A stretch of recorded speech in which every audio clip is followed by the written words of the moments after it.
परमेश्वर ने बुलाया है। वो देखो, जिब्राइल तो आ गया, उसी से पूछते हैं।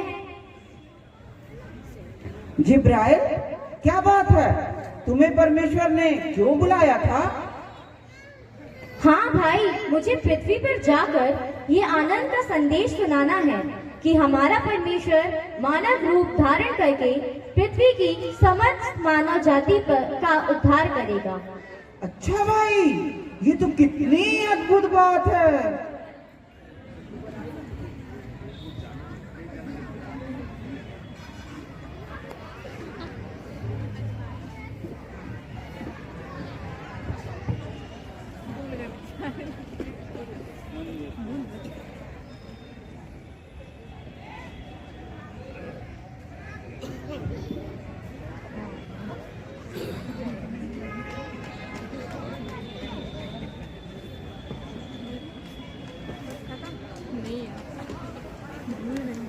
और से जिब्राइल स्वर्गदूत गलील के नासरत नगर में एक कुंवारी के पास भेजा गया, जिसकी मंगनी यूसुफ नामक दाऊद के घराने के एक पुरुष से हुई थी। उस कुंवारी का नाम मरियम था। आनंद और जय तेरी हो, जिस पर परमेश्वर का अनुग्रह हुआ है। प्रभु तेरे साथ है। वह इस वचन से घबरा गई और सोचने लगी, ये किस प्रकार का अभिवादन है। हे मरियम, भयभीत ना हो, क्योंकि परमेश्वर का अनुग्रह तुझ पर हुआ है। देख, तू गर्भवती होगी और तेरे एक पुत्र उत्पन्न होगा। तू उसका नाम यीशु रखना। वह महान होगा और परम प्रधान का पुत्र कहलाएगा, और प्रभु परमेश्वर उसके पिता दाऊद का सिंहासन उसको देगा, और वह याकूब के घराने पर सदा राज्य करेगा, और उसके राज्य का अंत ना होगा। ये कैसे होगा? मैं तो पुरुष को जानती ही नहीं। पवित्र आत्मा तुझ पर उतरेगा और परम प्रधान की सामर्थ तुझ पर छाया करेगी। इसलिए वह पवित्र जो उत्पन्न होने वाला है परमेश्वर का पुत्र कहलाएगा। और देख, तेरी कुटुंबिनी एलिशबा के बुढ़ापे में एक पुत्र होने वाला है। यह उसका जो बांझ कहलाती थी 6वां महीना है, क्योंकि जो वचन परमेश्वर की ओर से होता है वह प्रभाव रहित नहीं होता। देख, मैं प्रभु की दासी हूँ, मुझे तेरे वचन के अनुसार हो।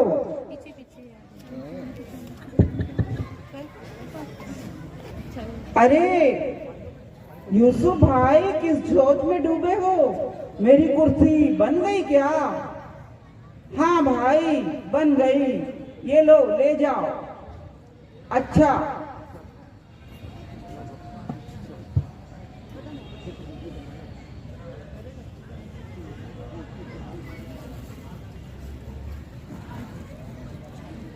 जबकि मरियम की मंगनी यूसुफ के साथ हो गई, तो उनके इकट्ठा होने से पहले ही वह पवित्र आत्मा की ओर से गर्भवती पाई गई।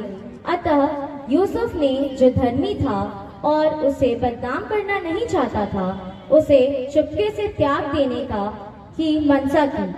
जब वह इन बातों की सोच ही में था, तो प्रभु का दूत उसे स्वप्न में दिखाई देकर कहने लगा, हे यूसुफ, दाऊद की संतान, तू अपनी पत्नी मरियम को अपने यहाँ ले आने से मत डर, क्योंकि जो उसके गर्भ में है वह पवित्र आत्मा की ओर से है।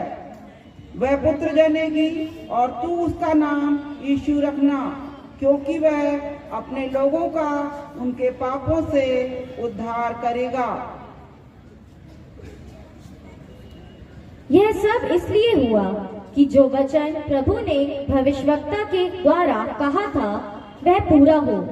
देखो, एक कुंवारी गर्भवती होगी और एक पुत्र जनेगी, और उसका नाम इमानुएल रखा जाएगा, जिसका अर्थ है परमेश्वर हमारे साथ। नींद से जागकर यूसुफ प्रभु के दूत की आज्ञा के अनुसार अपनी पत्नी मरियम को अपने यहाँ ले आया।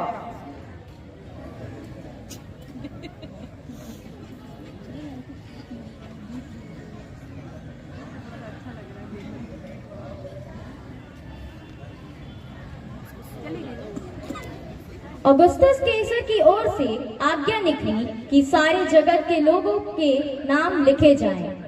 सुनो सुनो सुनो, नगर वासियों सुनो, रोमी साम्राज्य की जनगणना होगी। हर परिवार को अपना नाम लिखाने जाना होगा। सुनो सुनो सुनो, नगर वासियों सुनो, रोमी साम्राज्य की जनगणना होगी। हर परिवार को अपना नाम लिखाने जाना होगा। सुनो सुनो सुनो। मरियम और यूसुफ नासरत से यरूशलेम के बैतलहम की ओर जा रहे हैं।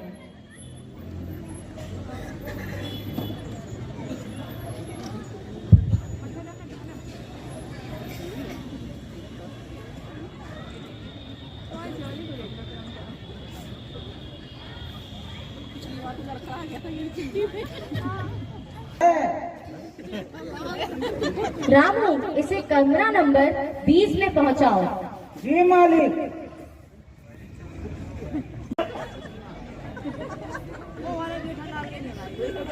नहीं, सराय भर चुकी है। हमें कमरे की सख्त जरूरत है। कमरा तो खाली नहीं है, गौशाले में जगह है, यदि आप रहना चाहें। गौशाले में? हाँ ठीक है, दे दीजिए। रामू, इन्हें गौशाले में पहुंचा दो।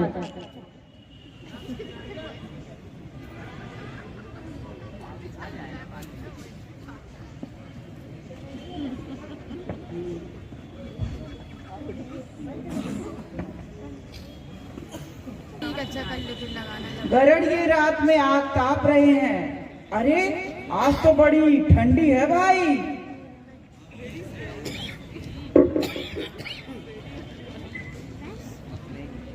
मत डरो, क्योंकि देखो मैं तुम्हें बड़े आनंद का सुसमाचार सुनाता हूँ, जो सब लोगों के लिए होगा कि आज दाऊद के नगर में तुम्हारे लिए एक उद्धारकर्ता जन्मा है, और यही मसीह प्रभु है। और इसका तुम्हारे लिए यह पता है कि तुम एक बालक को कपड़े में लिपटा हुआ और चलनी में पड़ा पाओगे। आकाश में परमेश्वर की महिमा और पृथ्वी पर उन मनुष्यों में जिनसे वह प्रसन्न है शांति हो। आकाश में परमेश्वर की महिमा और पृथ्वी पर उन मनुष्यों में जिनसे वह प्रसन्न है शांति हो। आकाश में परमेश्वर की महिमा और पृथ्वी पर उन मनुष्यों में जिनसे वह प्रसन्न है शांति हो। आकाश में परमेश्वर की महिमा और पृथ्वी पर उन मनुष्यों में जिनसे वह प्रसन्न है शांति हो। आओ हम बैतलहम जाकर यह बात जो हुई है और जिसे प्रभु ने हमें बताया है देखें।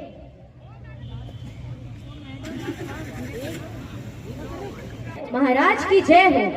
महाराज, पूरब देश से 3 ज्योतिषी आपसे मिलने आए हैं। उन्हें दरबार में सादर लेकर के आओ।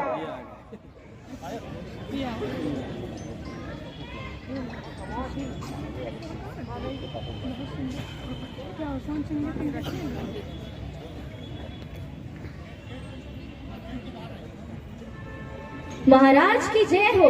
महाराज की जय हो। राजमहल में आपका स्वागत है। महाराज, मेरा नाम मेलकी है।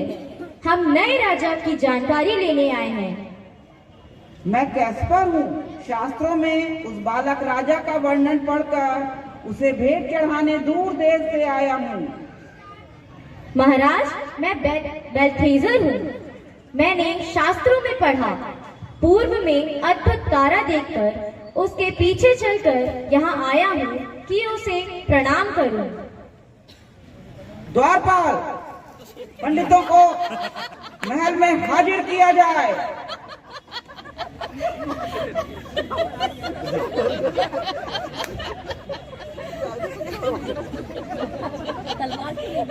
महाराज की जय हो। महाराज की जय हो। ये विदेशी ज्योतिषी किसी नए राजा के जन्म के विषय में पूछ रहे हैं।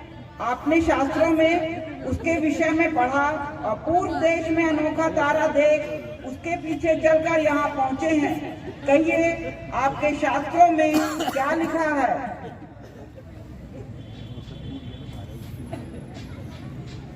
महाराज, मिल गया। मीका 5 उसका 2 से 4 में लिखा है, हे बैतलहम एप्राता, यदि तू ऐसा छोटा है कि यहूदा के हजारों में गिना नहीं जाता, तो भी तुझ में से मेरे लिए एक पुत्र निकलेगा जो इस्राएलियों में प्रभुता करने वाला होगा, और उसका निकलना प्राचीन काल से वरन अनादि काल से होता आया है। इस कारण वह उनको उस समय तक त्याग रहेगा जब तक जच्चा उत्पन्न ना करे।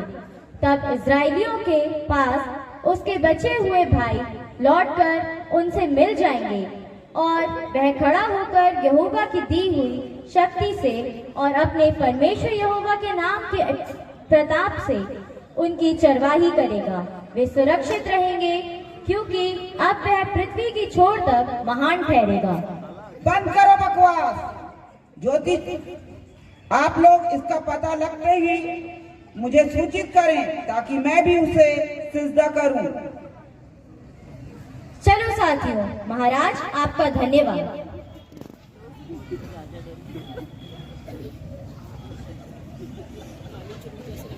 ये कौन राजा पैदा हुआ है? क्या मेरा राज छिन जाएगा? कदापि नहीं। मैं उससे टक्कर लूंगा। मैं हूँ और मैं ही राजा रहूंगा। हा हा हा। खबर पाते ही मैं स्वयं तलवार से उसका खात्मा कर डालूंगा। हाँ, अगर ज्योतिषी धोखा देकर लौटे नहीं तो मैं बैतलहम जाकर उसके आसपास के सारे नवजात और 2 वर्ष तक के लड़कों को मरवा डालूंगा, क्योंकि मैं ही यहूदियों का राजा हूँ। हा हा हा।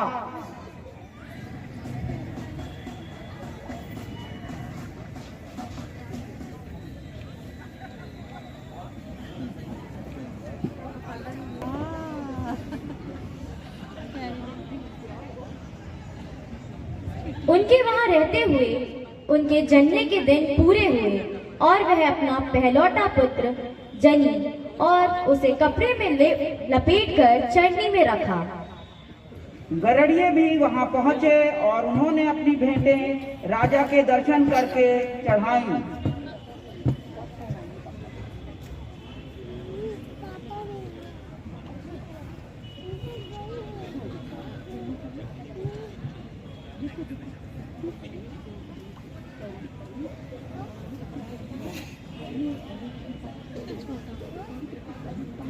जब यहूदियों के बैतलहम में यीशु का जन्म हुआ, तो पूर्व से एक तारा दिखाई दिया, जिसे देखकर ज्योतिषी राजा के दर्शन करने को आए।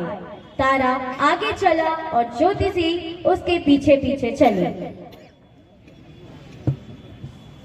पहले ज्योतिषी ने अपना थैला खोलकर उन्हें सोना चढ़ाया। दूसरे ने लोबान चढ़ाया।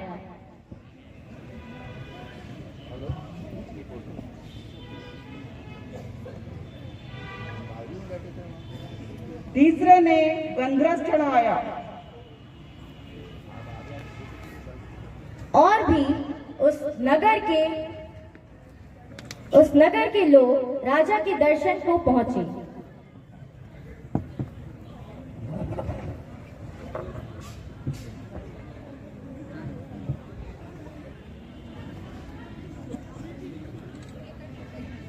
इस प्रकार हमारे उद्धारकर्ता का जन्म हुआ, ताकि हम और आप अनंत जीवन पाएं।